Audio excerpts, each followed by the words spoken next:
मेरा नाम तपस्या है।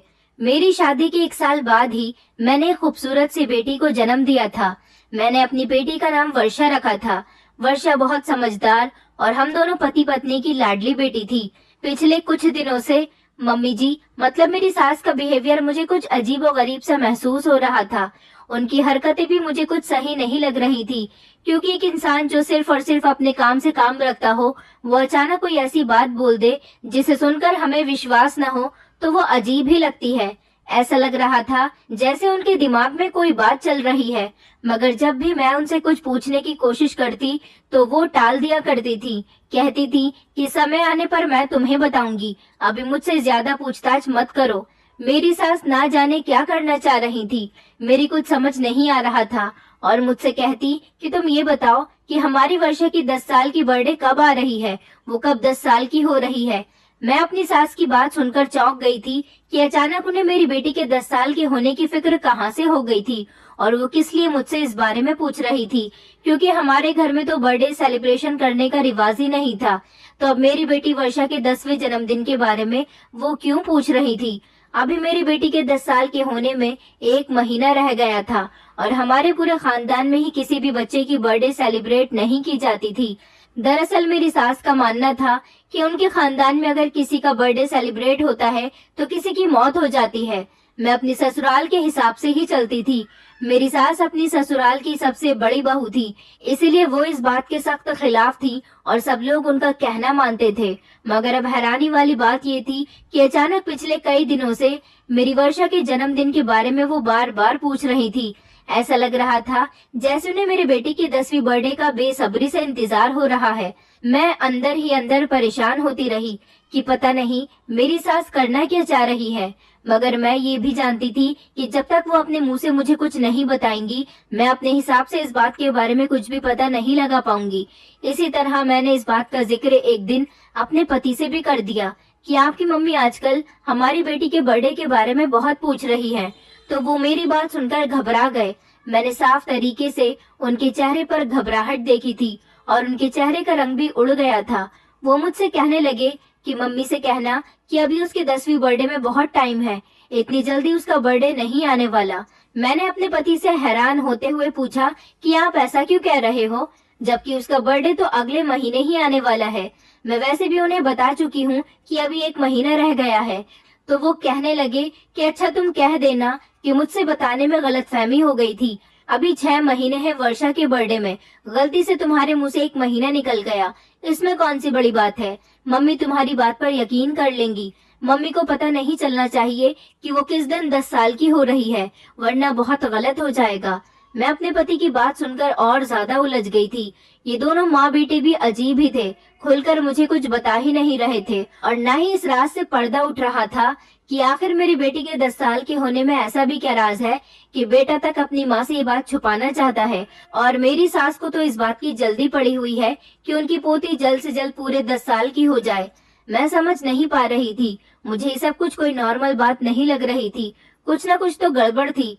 कुछ दिनों के बाद फिर से मेरी सास ने मुझसे पूछा कि वर्षा का जन्मदिन किस तारीख को आ रहा है। तो मैंने अपने पति के कहने के मुताबिक झूठ बोल दिया और कहा कि अभी तो 6 महीने रह गए हैं, मुझे आपको बताने में गलतफहमी हो गई थी, मैं भूल गई थी। दरअसल मैं घर के कामों में इतनी उलझी हुई हूँ कि अपनी बेटी की बर्थडे डेट भी भूल गई। अभी उसके बर्थडे में बहुत टाइम है, जब होगी तो मैं आपको बता दूंगी, आप बेफिक्र रहो। उस समय तो मेरी सास खामोश हो गई, लेकिन मैंने साफ साफ महसूस किया था कि मेरी सास मुझे घूर कर देख रही हैं। शायद वो समझ गई थी कि मैं उनसे झूठ बोल रही हूँ, इसलिए उन्हें मेरी बात का यकीन नहीं आया था। वैसे मैं जानती थी कि वो मेरी बात का यकीन करेंगी भी नहीं, क्योंकि उनकी याददाश्त तो मुझसे भी ज्यादा अच्छी थी। उस दिन भी कुछ ऐसा ही हुआ। जैसे ही मेरी बेटी वर्षा स्कूल से वापस आई तो मेरी सास ने फौरन ही उसे आवाज देकर अपने कमरे में बुला लिया। उससे बड़े प्यार से पूछने लगी कि बेटा, तुम्हारी बर्थडे की डेट कब की बैठ रही है। मैंने आंखों के इशारे से अपनी बेटी को रोकने की कोशिश की कि वो अपनी दादी को अपनी बर्थ डेट ना बताए, मगर मेरी बेटी मेरे इशारे नहीं समझ सकी थी। वो कहने लगी दादी कि मेरा बर्थडे तो इस महीने की 28 तारीख को है। फिर मेरी बेटी हैरान होकर अपनी दादी से पूछने लगी, लेकिन दादी, हमारे यहाँ तो बर्थडे सेलिब्रेशन होता ही नहीं है, तो फिर आप मुझसे क्यों पूछ रही हो? तो मेरी सास अंदर ही अंदर मुस्कुरा रही थी। न जाने मेरी सास के दिमाग में क्या चल रहा था। वो मेरी बेटी से कहने लगी कि हाँ, हमने आज तक तुम्हारा बर्थडे सेलिब्रेट नहीं किया, जबकि हमारे खानदान में किसी का भी बर्थडे सेलिब्रेट नहीं हुआ है, लेकिन इस बार हम तुम्हारा बर्थडे सेलिब्रेट जरूर करेंगे। मैं तो उलझते हुए अपने कमरे में वापस आ गई और सोचने लगी कि न जाने मेरी सास के दिमाग में क्या चल रहा है जो हमें नहीं पता। वो क्या करना चाहती हैं? आखिर मुझे कुछ बताए भी तो सही। मुझे तो अंदर से कुछ अलग ही महसूस हो रहा था। कुछ ऐसी फीलिंग्स पैदा हो रही थी जिनको समझने में मैं नाकाम रही थी, लेकिन मेरा दिल यही चाह रहा था कि मेरी बेटी की बर्थडे इतनी जल्दी हरगिज भी ना आए, मगर होने को कौन टाल सकता था। वही होता है जो भाग्य में लिखा होता है। हर लम्हा गुजरते हुए वक्त को कौन रोक सकता है। करते करते वो दिन भी आ गया जब मेरी बेटी पूरे 10 साल की हो गई। आज सुबह से ही मेरा मन बहुत घबरा रहा था। ऐसा लग रहा था जैसे कुछ गलत होने वाला है। मेरी बेटी का बर्थडे था, मगर मेरे दिल में बिल्कुल भी खुशी नहीं थी। पता नहीं मेरी ऐसी हालत क्यों हो रही थी। उस दिन सुबह से ही मेरी सास बहुत खुश नजर आ रही थी। किचन में आकर मुझसे कहने लगी कि वर्षा कहाँ है, अभी तक सो रही है क्या? मैंने कहा जी मम्मी जी, पर आप क्यों पूछ रही हो? तो वो कहने लगी कि मुझे उसे बर्थडे विश करना है, और कहने लगी कि जरा चावल भिगो देना, मुझे अपनी पोती के लिए आज अपने हाथों से खीर बनानी है। उसे मीठा बहुत पसंद है ना, इसीलिए। वैसे भी आज उसकी पहली और आखिरी बार बर्थडे सेलिब्रेट की जाएगी। अपनी सास की बात सुनकर मैं कुछ परेशान हो गई थी। मैंने उनसे उलझते हुए पूछा मम्मी जी, आखिर आखिरी बार से आपका क्या मतलब है? तो मेरी सास हंसते हुए कहने लगी, अरे कोई मतलब नहीं है, बस ऐसे ही मेरे मुंह से निकल गया था। क्या पता अगले साल में मौजूद हूँ या नहीं, तो इसलिए मैंने ये बात कह दी थी। अब तुम किचन से जाओ और जाकर अपनी बेटी को उठाओ, कहो कि दादी तुम्हारे लिए तुम्हारी फेवरेट खीर बना रही है। अपनी सास की ऐसी हरकतें मुझे कुछ गड़बड़ का एहसास दिला रही थी। फिलहाल जो भी था, मेरी बेटी सुबह उठी तो मेरी सास ने उसे बर्थडे विश किया। आज मेरी बेटी बहुत ज्यादा खुश थी, क्योंकि आज पूरे 10 साल बाद उसे लग रहा था कि उसका बर्थडे है, क्योंकि मेरी सास कभी भी हमें उसको बर्थडे विश भी नहीं करने देती थी, और तो और अपने हाथों से उसके लिए आज मीठा बना रही थी। लेकिन मैंने अपने पति की तरफ जब गौर किया तो वो मुझे बहुत परेशान नजर आ रहे थे। ऐसा लग रहा था जैसे उन्हें कोई सख्त मुश्किल ने घेर लिया है। मैंने अपने पति से कई बार पूछा कि बताओ, अगर कोई परेशानी है तो मेरे साथ शेयर करो। मेरे पति ने हर बार मुझे टाल दिया, कहने लगे कि मैं परेशान नहीं हूँ और ना ही मुझे कुछ बताना है। उनका मूड भी कुछ ऑफ सा लग रहा था। आज इतनी बड़ी खुशी के दिन मेरे पति का मूड खराब होना मुझे किसी गड़बड़ी का एहसास दिला रहा था। हम सब लोगों ने शाम का खाना खा लिया तो मेरी सास कहने लगी, क्योंकि आज मेरी पोती 10 साल की हो गई है तो अब इस घर में वो नहीं रह सकती। अपनी सास की बात सुनकर तो मैं बौखला गई थी। आखिर वो क्या कहना चाह रही थी? मैं घबरा कर खड़ी हुई और अपनी सास से पूछा कि मम्मी जी, आप ये क्या कह रही हो? मैं कुछ समझी नहीं। तो मेरी सास कहने लगी कि हम इसे बोर्डिंग स्कूल में डाल रहे हैं और मैं इसे अपनी जान पहचान वाले बोर्डिंग स्कूल में ही भेजूंगी। यही हमारे परिवार की पुरानी रीत है। हमारे खानदान में बेटियों की शिक्षा इसी तरह से पूरी करवाई जाती है। जैसे ही लड़की 10 साल की होती है तो उसे बोर्डिंग स्कूल में डाल दिया जाता है। मैंने गुस्से से अपने पति की तरफ देखा कि उन्होंने तो मुझे इस बारे में कुछ भी नहीं बताया था। यहाँ तक कि मेरी सास ने भी इससे पहले मुझसे कभी इस रिवाज के बारे में एक बात भी नहीं की थी। तो आज ये अचानक उन्हें ये रिवाज कहाँ से याद आ गया था कि मेरी बेटी की अच्छी शिक्षा के लिए उसे बोर्डिंग स्कूल में भेजना है। मैंने अपनी सास से कहा कि आपका मकसद है कि मेरी बेटी अच्छी शिक्षा हासिल करे, तो मैं अपनी बेटी का एडमिशन किसी महंगे स्कूल में करवा देती हूँ, जहाँ से मेरी बेटी और अच्छी शिक्षा हासिल कर सकेगी। मगर बोर्डिंग स्कूल भेजने के लिए मैं कभी तैयार नहीं हो सकती। अच्छी शिक्षा हासिल करवाने के खिलाफ मैं कभी नहीं थी।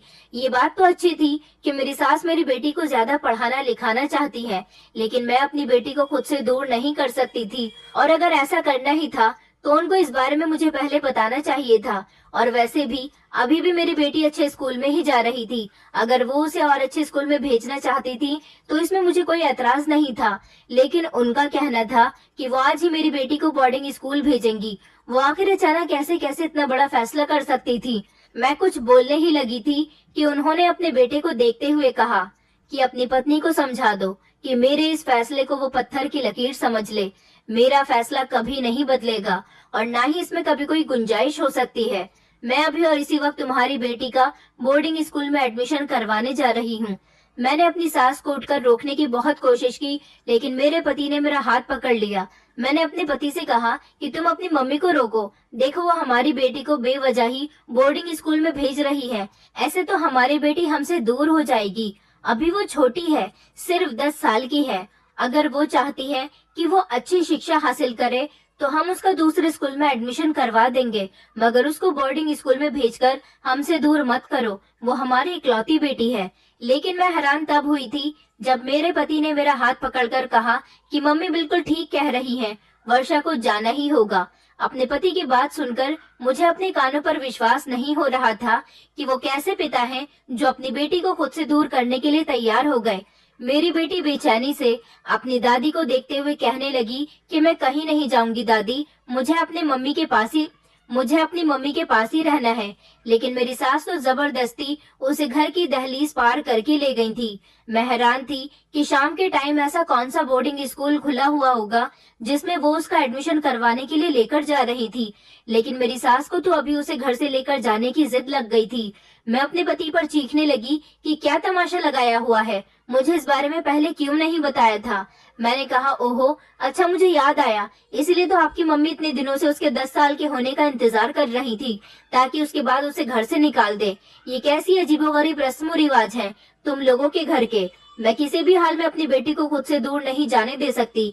मेरा पति मुझे समझाते हुए कहने लगा कि तुम फिक्र मत करो, वहाँ पर वो अकेली नहीं होगी, वहाँ पर कोई होगा जो उसका ख्याल रखेगा। मैंने ठिठक कर अपने पति से पूछा कि कौन होगा, तो मेरा पति लड़खड़ाते हुए शब्दों में कहने लगा कि कोई ना कोई तो होगा ही ना जो उसका ख्याल रखेगा। मैंने कहा ऐसी ही कोई किसी का ख्याल नहीं रखता, तुम मेरी बेटी को वापस लाकर दो। मेरा पति कहने लगा वहाँ पर मेरी बहन होगी, छोटी बहन, जो वर्षा का ख्याल रखेगी। अपने पति की बात सुनकर तो मेरे होश उड़ गए थे। मैं शॉक्ड रह गई कि मेरे पति की एक छोटी बहन भी थी जिसके बारे में मुझे आज तक नहीं पता था। ये मुझे आज पहली बार पता चला था। मुझे वो दिन याद आने लगा जब ये लोग रिश्ता लेकर हमारे घर पर आए थे। उन दिनों मैं अपने मामा जी के यहाँ थी जब मेरी मम्मी ने मुझे फोन करके इमरजेंसी में घर पर बुलाया था। मुझे तो पता भी नहीं था कि घर पर मैं क्यों जा रही हूँ। वो तो मुझे घर जाकर पता चला था कि मम्मी ने मेरे रिश्ते के सिलसिले में लड़की की फैमिली को घर बुलाया हुआ था। इसलिए इतनी अफरा तफरी हो रही है कि मुझे मेरे मामा जी के घर से भी बुला लिया गया। वैसे तो मैं इतनी जल्दी शादी नहीं करना चाहती थी, मगर मम्मी पापा के सामने मेरी एक नहीं चलती थी। चाय और नाश्ते का सामान लेकर जब मैं कमरे में गई तो सामने ही सिर्फ 2 लोगों को देखकर मैं काफी हैरान हुई थी। उनके जाने के बाद मुझे मम्मी ने बताया कि ये अच्छे और पढ़े लिखे लोग हैं। दोनों माँ बेटा ही एक दूसरे का सहारा है। इन दोनों के अलावा परिवार में कोई नहीं है। छोटी फैमिली और पढ़े लिखे समझदार लोग हैं। लड़का अच्छा कमाता है, घर बार भी अपना है, और हमें क्या चाहिए। लोग अच्छे हैं। तुम्हारे पापा के दोस्त ने ये रिश्ता बताया है, वो इन लोगों की बहुत तारीफ कर रहे थे, तो मैं सोच रही हूँ कि हाँ कर देती हूँ। मम्मी ने मेरी मर्जी पूछी तो मैंने उनसे कह दिया था कि जैसा आप लोग करोगे मैं वैसा ही करने के लिए तैयार हूँ। इस तरह मेरी रजामंदी पर हाँ हो गई थी। लेकिन जब बाद में मेरे होने वाले पति से मेरी बातचीत हुई तो उन्होंने मुझे बताया कि वो अपने माता पिता के इकलौते बेटे हैं। अपने पति की फैमिली के बारे में मुझे सिर्फ इतना ही मालूम था कि उनके पापा की मौत जब वो 15 साल के थे तभी हो गई थी, और उनकी मम्मी ने ही उन्हें पाल पोस कर जवान कर दिया था। न कोई नंद और न ही कोई देवर जेठ, और फिर लड़का भी अच्छा देखने में खूबसूरत और पढ़ा लिखा। इसलिए तो मेरी मम्मी ने झटपट इस रिश्ते के लिए हाँ कर दी थी और जल्द से जल्द मेरी शादी कर दी। मुझे लगा था कि मेरी सास नॉर्मल सासों की तरह होंगी, मेरे साथ भी वैसा ही बिहेव करेंगी जैसा दूसरी औरतें अपनी बहुओं के साथ करती हैं। मगर मेरे साथ तो शादी के बाद ऐसा कुछ भी नहीं हुआ था। मेरी सास तो बहुत अच्छी औरत थी, बहुत ही संस्कारी औरत थी। घर के काम में भी मेरे साथ हाथ बटाया करती थी। मेरी सास हमारे ही गांव के एक तांत्रिक बाबा थे, उन्हें बहुत मानती थी। कभी कभी उनके यहाँ भी चली जाती थी।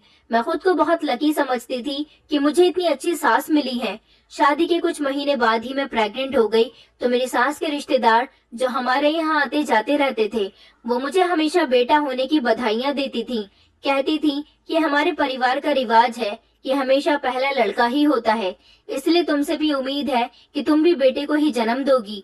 मुझे डर भी लगता था कि अगर बेटा नहीं हुआ तो कहीं मेरी सास का बिहेवियर मेरे साथ ना बदल जाए, वो ऐसी सास न बन जाए जैसी दूसरों की होती है।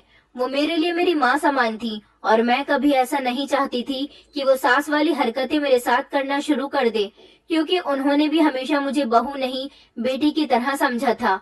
और आखिर मेरा डर सच साबित हुआ। मैंने अपनी बेटी वर्षा को जन्म दिया था। मुझे लगा कि अब मेरी सास मुझे डांट लगाएंगी, मुझसे नाराज होंगी, मगर ऐसा कुछ भी नहीं हुआ था। वो बहुत अच्छी औरत थी। उन्होंने मुझसे कहा कि बेटियां तो भगवान की कृपा होती है, तुम फिक्र मत करो, मैं तुमसे नाराज नहीं हूँ, बल्कि मैं तो बहुत ज्यादा खुश हूँ कि भगवान ने हमारे घर बेटी को भेज दिया। तो मैंने चैन की सांस ली थी। बेटी पैदा हो जाने के बाद मैंने भगवान से यही प्रार्थना की कि दूसरी बार मुझे अगर कभी माँ बनने का सुख मिले तो मैं बेटे को ही जन्म दूं, क्योंकि मैं जानती थी कि मेरी सास को अपनी पीढ़ी बढ़ाने का कितना शौक है। वो यही चाहती होंगी कि उनके बेटे के घर भी बेटा पैदा हो जो उनकी पीढ़ी को आगे बढ़ा सके, उनके घर का वारिस बने। लेकिन अगली बार जब मैं प्रेग्नेंट हुई तो मुझे मायूसी हुई थी। मेरे पेट में बेटी ही थी, लेकिन मेरी बेटी मृत पैदा हुई थी, जिसका मुझे बेहद अफसोस था। मेरी सास का बिहेवियर मेरे साथ बिल्कुल नहीं बदला था। वो पहले की तरह ही मुझसे और मेरी बेटी से प्यार करती थी। मेरी एक ही बेटी थी, उसके बाद मुझे दोबारा प्रेगनेंसी नहीं हुई। मैंने भी अपने भाग्य पर सब्र शुक्र और समझौता कर लिया था कि मेरे भाग्य में अभी दूसरी औलाद का सुख नहीं है।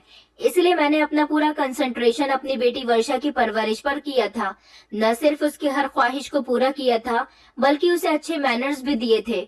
मेरी बेटी पढ़ाई में भी बहुत आगे थी, लेकिन मेरी सास अभी चाहती थी कि मेरी बेटी बोर्डिंग स्कूल जाने के बाद अपना सारा का सारा ध्यान पढ़ाई में ही लगा ले। तो उन्हें कम से कम एक बार मुझे इस बारे में बताना तो चाहिए था। इस तरह अचानक बिना पूछे बिना बताए इतना बड़ा फैसला कर दिया और उसका हाथ पकड़कर उसे घर से बाहर ले गई कि बोर्डिंग स्कूल में उसका एडमिशन करवाने जा रही हूँ। और अब मेरे परेशान होने पर मेरा पति कह रहा था कि तुम परेशान मत हो, वहाँ पर मेरी छोटी बहन भी मौजूद है। तो मेरा शक में पड़ना तो एक जरूरी बात थी कि अब उनकी बहन कहाँ से आ गई और कैसी बहन। पहले तो उन्होंने यही कहा था कि वो अपने पेरेंट्स का इकलौता बेटा है, तो अब उनकी बहन इतने सालों के बाद न जाने कहाँ से आ गई। मुझे परेशान देखकर अचानक मेरा पति कहने लगा कि दरअसल मेरी छोटी बहन भी वही बोर्डिंग स्कूल में पढ़ रही है, वो भी 10 साल की उम्र से वहीं पर है। तुम फिक्र मत करो, वो हमारी बेटी वर्षा का बहुत अच्छे तरीके से ख्याल रखेगी। मेरी तो कुछ समझ ही नहीं आ रहा था, आखिर ये सब चल क्या रहा था। मैं भी खुद कुछ समझ नहीं पा रही थी। मेरी सास जब 2 घंटे के बाद घर वापस आई तो मैंने उनसे पूछने की बहुत कोशिश की कि आप आखिर इस टाइम पर मेरी बेटी को ऐसे कौन से बोर्डिंग स्कूल में एडमिशन दिलवाने गई थी, मगर उन्होंने मुझे कुछ भी नहीं बताया। वो मुझसे कहने लगी कि अब तुम मुझसे नहीं मिल सकती, इसलिए मैं तुम्हें कोई जवाब नहीं देना चाहती। अब अपनी बेटी को तुम कुछ सालों के लिए भूल जाओ। उस पल उनकी आंखों को देखकर मुझे बहुत डर महसूस हुआ था। वो आज मुझे बिल्कुल कोई बदली हुई औरत लग रही थी और उनका ऐसा नया डरावना रूप देखकर मैं बहुत डर गई थी। आज तो मुझे ऐसा लग ही नहीं रहा था कि ये मेरी सास है, वही सास जो मेरे साथ इतने प्यार से रहती है। वो मुझे कोई और ही औरत लग रही थी। उनके चेहरे के एक्सप्रेशन देखकर ऐसा लग रहा था जैसे वो कोई बहुत बड़ी जंग जीत कर आ रही हो। मेरा पति मुझे बहस करने से रोकने की खातिर मुझे जबरदस्ती कमरे में लेकर चला गया। कहने लगे कि प्लीज इस समय तुम मम्मी से कोई बात मत करो। ये सब कुछ देखकर मैं बुरी तरह से उलझन का शिकार हो गई थी। मैंने आज तक अपने पति के मुंह से उनकी छोटी बहन का जिक्र तक नहीं सुना था और आज पहली बार सुनकर मुझे बहुत अजीब लगा था, बल्कि एक बहुत बड़ा झटका सा लगा था कि ये कैसी माँ है जिन्होंने बचपन से अपनी बेटी को उस बोर्डिंग स्कूल में पढ़ने के लिए छोड़ रखा है और अब मेरी बेटी को भी वहाँ पर छोड़ कर आ गई। मैंने कुछ दिनों तक तो इंतजार किया। मुझे अपनी बेटी की बहुत याद आ रही थी, क्योंकि वो मेरी एक ही बेटी थी और मेरी सब कुछ थी। मैं उससे बहुत प्यार करती थी। मेरा मन बार बार उसे देखने को कर रहा था। इसलिए मैंने अपने पति से कहा कि मैं अपनी बेटी से मिलना चाहती हूँ। मेरी सास ने कहा कि नहीं, तुम मुझसे नहीं मिल सकती। मेरा जब भी अपनी बेटी से मिलने का मन करता, मेरा पति भी मुझे साफ साफ इनकार कर दिया करता था। बल्कि कभी कभी तो वो मुझे समझाता और तसल्लियां देता कि परेशान मत हो, वो मेरी बहन के पास ही तो रह रही है। कुछ समय के बाद जब हमारी बेटी घर आएगी तो तुम देखना कितनी काबिल होगी। उस स्कूल में उसे अच्छी शिक्षा प्राप्त होगी। भले ही हम उसे नहीं मिल सकते, मगर वो बिल्कुल ठीक है। मुझे ऐसा लगता था जैसे मेरी सास हर हफ्ते में एक चक्कर वहाँ मेरी बेटी से मिलने के लिए जाती थी, लेकिन वो मुझे अपने साथ लेकर क्यों नहीं जाती। हर पल मुझे यही एहसास होता था कि जरूर कोई तो ऐसी बात है जो मेरी सास मुझसे छुपा रही है। आखिर मैं अपनी बेटी से क्यों नहीं मिल सकती? कहीं मेरी बेटी किसी बुरे हाल में तो नहीं है? कहीं किसी मुसीबत का तो शिकार नहीं हो रही? मेरा दिल हर समय उसके लिए परेशान ही होता रहता था। मैं उसके लिए उसकी याद में बहुत रोती थी, लेकिन दूसरी तरफ ये दोनों माँ बेटा मुझे उससे मिलने ही नहीं देते थे। जब कुछ नहीं हो सका तो हार कर मैं अपनी बेटी के लिए बीमार पड़ गई। मेरी कंडीशन बिल्कुल बीमारों जैसी हो गई थी, लेकिन फिर भी मेरी सास का दिल नहीं पिघला था। इस तरह धीरे धीरे पूरे 6 महीने गुजर गए थे और मैं अपनी बेटी की एक झलक के लिए भी तरस गई थी। अब तो मैंने सोच लिया था कि जो होगा सो होगा। अब मुझे खुद ही उसका पता मालूम करना पड़ेगा। मैंने अपनी सास के रूटीन पर कड़ी नजर रखी थी, तो वो हफ्ते के दिन आखिर में शाम के समय घर से बाहर जाती हैं और लगभग 4-5 घंटे बाद घर पर आती हैं।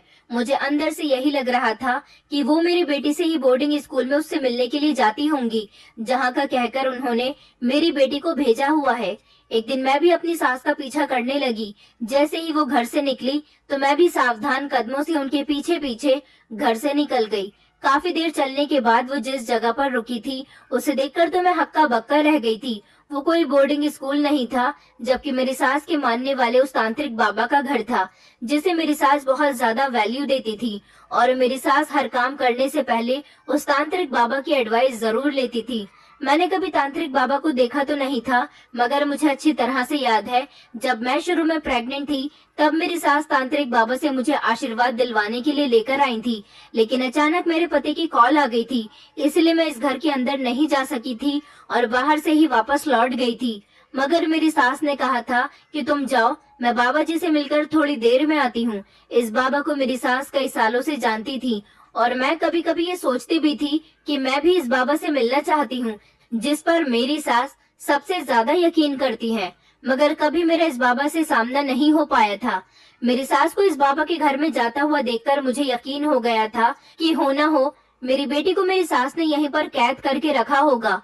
मैं भी अपने सास के पीछे पीछे वहां पर चली गई, लेकिन अंदर का नजारा देखकर काफी हैरान हुई थी, क्योंकि उसके अंदर तो काफी चहल पहल थी। शायद ये उस बाबा के नौकर थे जो इधर उधर टहल टहल कर काम कर रहे थे। ये घर अंदर से बहुत बड़ा था।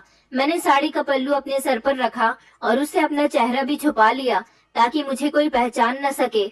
मगर वहां पर तो किसी को किसी से कोई मतलब ही नहीं था। सब अपने अपने काम में बिजी थे। मैं अपनी सास के पीछे पीछे सीढ़ियां चढ़ते हुए ऊपर जा रही थी। दूसरी मंजिल पर पहुंचकर वो एक कमरे में चली गई। मैंने दरवाजे पर ही रुककर अंदर की तरफ झांका तो वहां पर एक बूढ़ा आदमी तकिए से टेक लगाए हुए बैठा था। मेरी सास ने जाकर उनके पैर छुए और नमस्ते बाबा जी कहते हुए उनके कदमों में बैठ गई। वो उन्हें बाबा जी कह रही थी। इसका मतलब ये था कि वो यही बाबा जी थे जिनका ये घर था। सुनकर मुझे बड़ा शॉक लगा था। ये बाबा तो देखने में काफी स्मार्ट और यंग था। भले ही उसकी उम्र ज्यादा थी, मगर उसने खुद को इतने बुढ़ापे में भी बहुत टिप टॉप बनाया हुआ था। फिलहाल मैंने इधर उधर अपनी बेटी को तलाश करना चाहा कि वो कहाँ पर हो सकती है, लेकिन वो मुझे कहीं भी नजर नहीं आई। थोड़ी देर के बाद मेरी सास उस कमरे से बाहर निकली तो उनके साथ मुझसे थोड़ी कम उम्र की लड़की बाहर निकली थी, जो मेरी सास से बातें कर रही थी कि माँ, मेरे साथ तो जो हुआ सो हो गया, मगर अपनी पोती के साथ तो आप ये अत्याचार मत करो। आखिर उस बेचारी मासूम सी बच्ची का क्या कसूर है?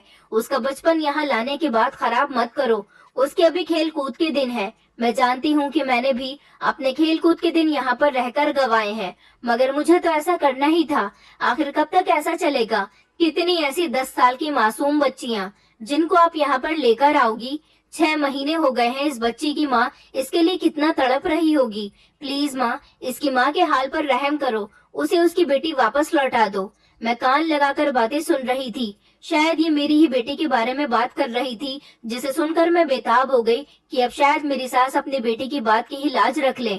मगर वो चिढ़ते हुए कहने लगी, जब मेरे हाल पर किसी ने रहम नहीं किया था, मेरे मासूम बेटे पर किसी को तरस नहीं आया था, तो मैं भी किसी पर रहम नहीं करूंगी।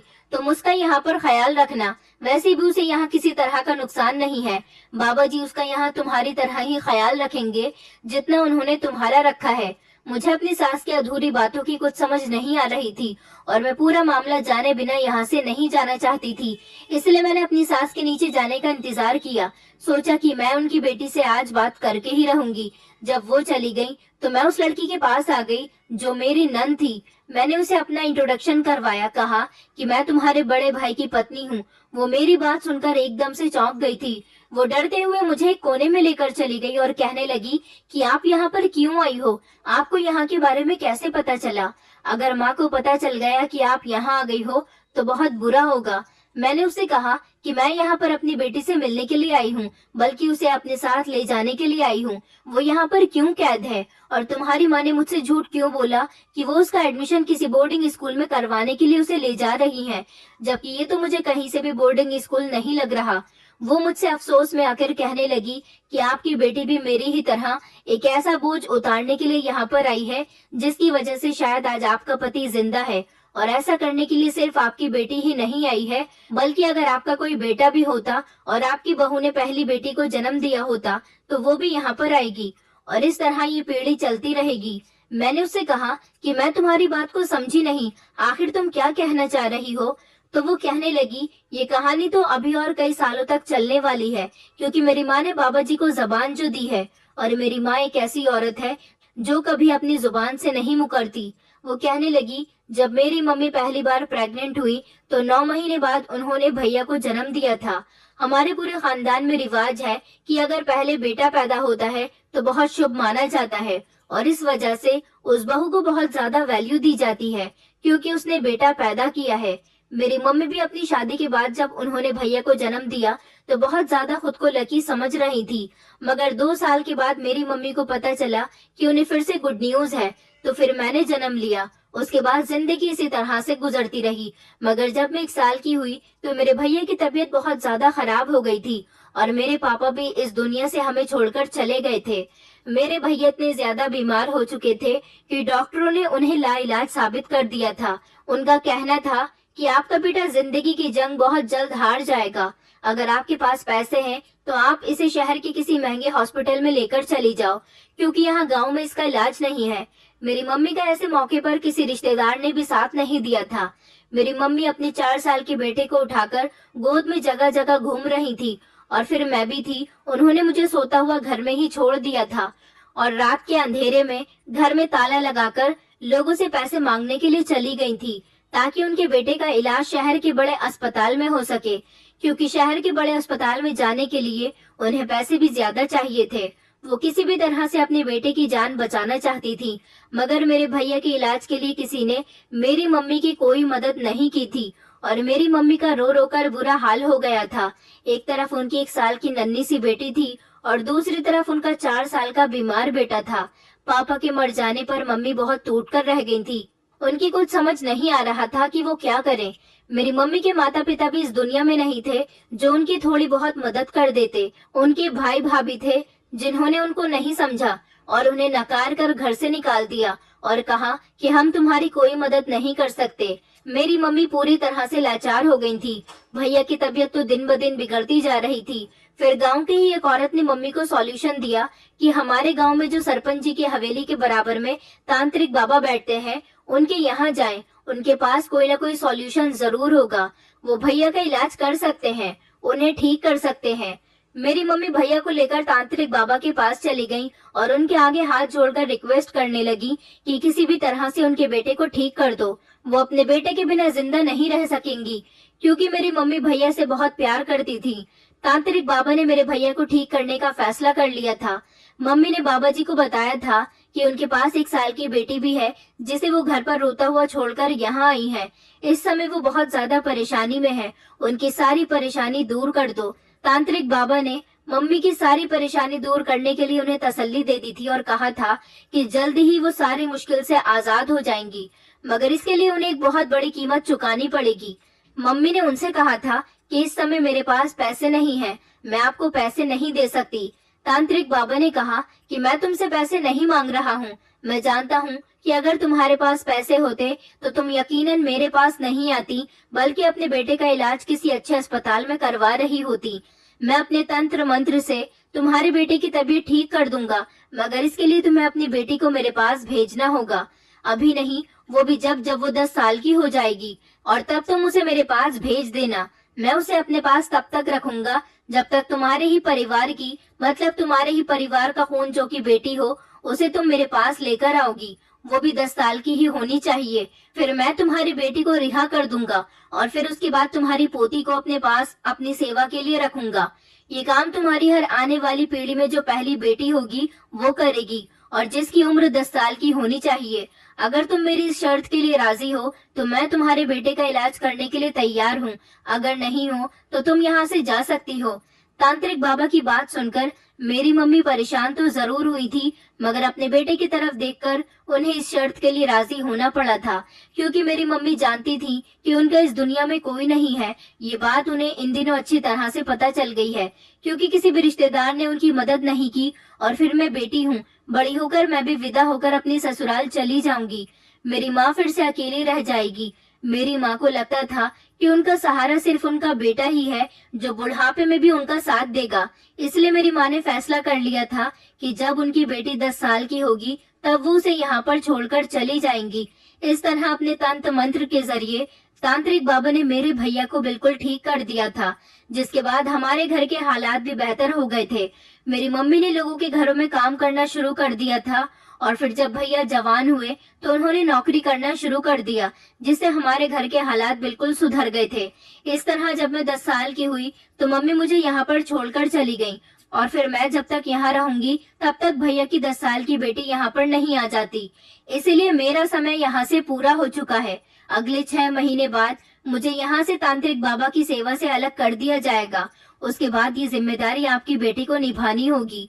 अब आप प्रार्थना करो कि भगवान आपको बेटा दे, क्योंकि अगर आप बेटे की शादी कर दोगी तो फिर उसकी पत्नी भी बेटी को जन्म देगी, और उसकी जो बेटी होगी वो यहाँ पर बाबा जी के यहाँ उनके पास इस घर में रहेगी। और शायद उसके दौर में बाबा जी का कोई बेटा होगा जिसने कई सालों बाद बाबा जी की जगह ले ली होगी। तब आपको आपकी बेटी देखनी नसीब होगी, लेकिन उसके लिए आपको अपने पोते की कुर्बानी देनी होगी, जैसे कि मेरी मम्मी ने दी है। ऐसा हमारे खानदान में तब तक होता रहेगा जब तक भैया जिंदा है। अगर आपने ऐसा करना बंद कर दिया तो वो तांत्रिक बाबा का कहना है कि भैया की मौत भी हो सकती है। अगर आप विधवा होना नहीं चाहती हो तो आप अपनी बेटी को यहाँ पर रहने दो, और अगर अपनी बेटी से मिलना चाहती हो तो आपको अपने पति से दूर होना पड़ेगा।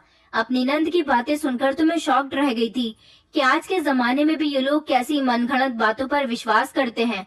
मैंने अपनी नंद से कहा कि मैं इन बातों पर कभी विश्वास तो नहीं करती, मगर इतना जरूर कहूंगी कि बाबाजी ने अगर मेरे पति की जान बचाई है तो वो उनका भाग्य था। वो कोई भगवान नहीं है जो उन्होंने मेरे पति की जान बचाई। शायद मेरे पति के भाग्य में जिंदगी लिखी हुई थी। मैं अपनी नंद से इतनी बातें करके और अपनी बेटी से मिले बिना ही वहाँ से चली आई थी, मगर घर आने के बाद मैंने अपनी सास को कटघरे में खड़ा कर लिया था, क्योंकि मेरे सास का ऐसा मानना था कि उनके बेटे की जान तांत्रिक बाबा ने बचाई है। मैंने अपनी सास से कहा कि मुझे किसी भी हाल में अपनी बेटी चाहिए। अगर आपने ऐसा नहीं किया तो मैं आपके खिलाफ पुलिस में रिपोर्ट दर्ज करवा दूंगी। मेरी बात सुनकर मेरी सास अचानक डर गई। फिर उन्होंने मुझे पूरी कहानी वहीं से बताई जहाँ से मेरी नंद ने मुझे बताई थी। उन्होंने कहा, क्या तुम्हें अपने पति की जिंदगी प्यारी नहीं है? मैंने कहा, मेरे पति को कुछ नहीं होगा, भगवान की कृपा से, क्योंकि मैं भगवान पर विश्वास करती हूँ, ऐसे ढोंगी बाबा पर नहीं जो लोगों को सालों साल बेवकूफ बनाते रहे। वो बाबा अपने घर में नौकरानियां रखने के लिए ना जाने कितने लोगों को बेवकूफ बना चुका है। जिंदगी और मौत तो भगवान के हाथ में होती है। मम्मी जी, आपने कैसे सोच लिया कि उस तांत्रिक बाबा के पास अगर हम अपने घर की बेटियां नहीं भेजेंगे तो मेरे पति की जान जा सकती है? मैंने अपनी सास को भरोसा दिलाया कि ऐसा कुछ नहीं है, मगर मेरी सास तो मानने के लिए तैयार ही नहीं हो रही थी। मैं जिद पर अड़ गई और मैंने कहा, तो फिर ठीक है, मुझे मेरी बेटी वापस चाहिए, वरना मैं पुलिस में रिपोर्ट लिखवाने के लिए जा रही हूँ। मेरी सास मेरे पति से कहने लगी कि देखो, तुम्हारी पत्नी पागल हो गई है, ये कितना बड़ा कदम उठाने के लिए कह रही है। मेरा पति और मेरी सास दोनों ही मुझे रोकते रह गए, लेकिन मैं पुलिस में चली गई और मैंने पुलिस को जाकर सब कुछ बता दिया। पुलिस ने मुझे मेरी बेटी तो दिलवा दी थी और साथ ही साथ मेरी नंद भी वहां से आजाद हो गई। और ऐसी ना जाने कितनी लड़कियां जिनके माता पिता को वो ढोंगी बाबा सालों से बेवकूफ बना रहा था, जो ऐसे मजबूर थे, जो अपने बीमार बच्चों और अपने घर की औरतों या फिर अपने घर के बूढ़ों को उनके पास लेकर गए थे और कहा था कि उनका इलाज करवाना है। उसने इलाज की वजह से अपने घर में ढेर सारी नौकरानियां इकट्ठी कर ली थी, जो उसको और उसकी पत्नी को काफी सारा आराम दे रही थी। और तो और वो घर बैठे इस तरह से पैसे भी कमा रहा था। मासूम बच्चियों से वो घर के काम करवाता था और फिर उनको तब तक नहीं छोड़ता था जब तक वो जवान होने के बाद उसके घर में उसी परिवार की दूसरी लड़की नहीं आ जाती थी। मेरी सास और मेरे पति के सामने सच्चाई खुलकर आ गई थी कि वो सिर्फ उनको ही नहीं बल्कि गांव के बहुत सारे लोगों को बेवकूफ बना रहा था। और ऐसा कुछ नहीं था कि अगर मेरी बेटी वापस आ गई तो मेरा पति मर जाएगा। मेरी बेटी मेरे पास आ गई, मेरे गले से लगकर बहुत रोई थी और खुश भी हुई थी। कहने लगी कि मम्मी, वहाँ पर मुझसे बहुत काम करवाया जाता था। मैंने अपनी बेटी से कहा कि अब आगे तुम्हारे साथ ऐसा कुछ नहीं होगा।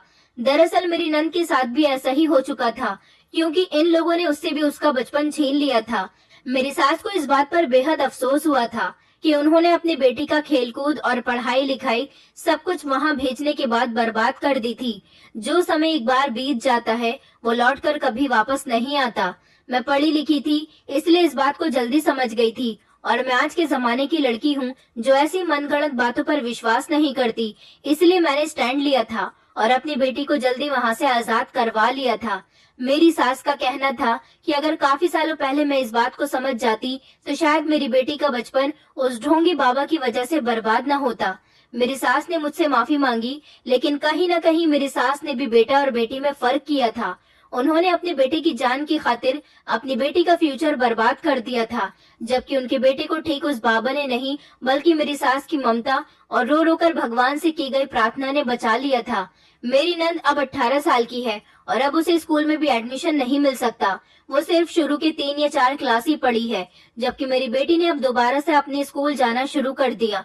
उसका तो सिर्फ एक ही साल खराब हुआ था, देर से ही सही, मगर मेरी सास की आंखें खुल गई थी। वो अपने किए पर आज भी बहुत शर्मिंदा होती है और हम सब लोग अब खुशी खुशी जिंदगी गुजार रहे हैं। और तो और मेरा पति भी बिल्कुल सही सलामत है। मैं अपनी इस कहानी से आप लोगों को ये मैसेज देना चाहती हूँ कि कभी भी लोगों की मनगढ़ंत बातों पर विश्वास न करें और सिर्फ भगवान पर भरोसा करें, ना कि इंसान पर। दोस्तों, उम्मीद करती हूँ आपको हमारी कहानी पसंद आई होगी। कहानी पसंद आई है तो वीडियो को लाइक करें, चैनल पर नए हैं तो चैनल को सब्सक्राइब करें और हाँ, नोटिफिकेशन बेल को जरूर दबाएं ताकि अगली अपडेट सबसे पहले आपको मिले।